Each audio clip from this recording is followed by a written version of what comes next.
नमस्कार दोस्तों, आज की क्लास में आपका स्वागत है।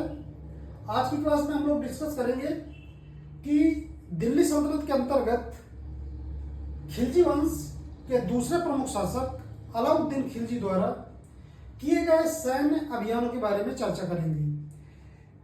अलाउद्दीन खिलजी अपने चाचा की हत्या करके, जिनका नाम जलालुद्दीन खिलजी था, ये खिलजी वंश के दूसरे प्रमुख शासक बन जाते हैं और ये अपने शासन काल के दौरान कई सारे सैन्य अभियान करते हैं। इसलिए हमने एक ट्रिक बनाया है कि हम इन सैन्य अभियानों को कैसे क्रमवार याद कर सकते हैं।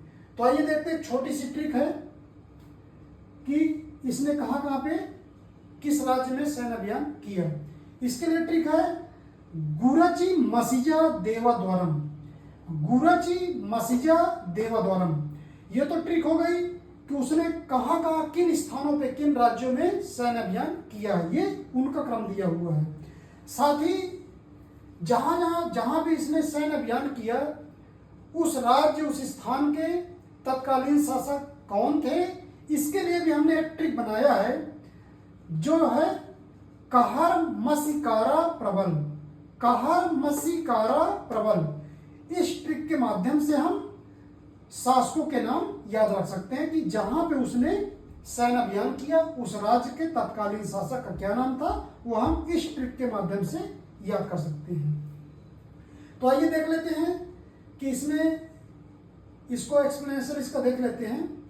गुरच मसीजा देवा द्वारम, जहां पे गु का मतलब है गुजरात, रा का मतलब है रणथंभौर, ची का मतलब चित्तौड़, मा का मतलब है मालवा, सी का मतलब है सिवाना, जा का मतलब है जालौर, दे का मतलब देवगिरी, वा का मतलब वारंगल, द्वार का मतलब द्वार समुद्र। इसके बाद एक इसका अंतिम सैन्य अभियान एक पांड राज्य में भी होता है।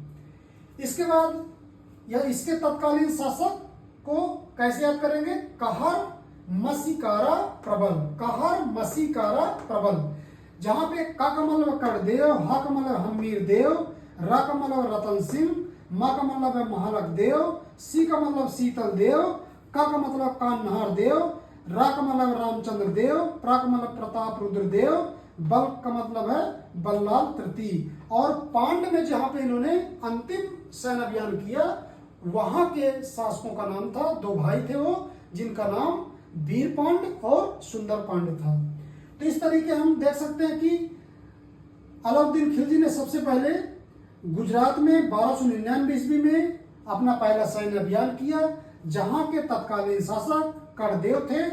और यहीं पे अलाउद्दीन खिलजी को एक मलिक काफूर मिलता है, जिसको इसने 1000 दिनारी में खरीद लेता है। और यही व्यक्ति आगे चल करके अलाउद्दीन खिलजी के सैन्य अभियानों में सेना नायक, सेनापति की भूमिका निभाएगा। इसके बाद इसका दूसरा अभियान होता है रणथंभौर, जिसको ये 1301 ईस्वी में करता है, और वहां के तत्कालीन शासक हमीर देव थे।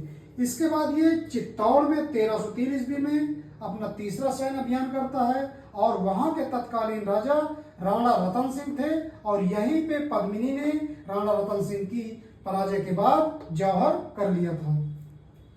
इसके बाद मालवा में ये 1305 ईस्वी में अपना सैन्य अभियान करता है, और वहां के तत्कालीन राजा महालक देव थे। इसके बाद सिवाना में ये 1308 ईस्वी में सैन्य अभियान करता है, और जहां के तत्कालीन शासक शीतल देव थे। इसके बाद ये जालौर में 1309 ईस्वी में अपना सैन्य अभियान करता है, और वहां के तत्कालीन शासक कन्हार देव थे। और ये अलाउद्दीन खिलजी का अंतिम उत्तर भारत का सैन्य अभियान भी था। इसके बाद देवगिरी में ये 1360 ईस्वी में सैन्य अभियान करता है, जहां के तत्कालीन शासक रामचंद्र थे। इसके बाद वारंगल में 1310 ईस्वी में ये अपना सैन्य अभियान करता है, जहां के तत्कालीन शासक प्रताप रुद्र देव थे।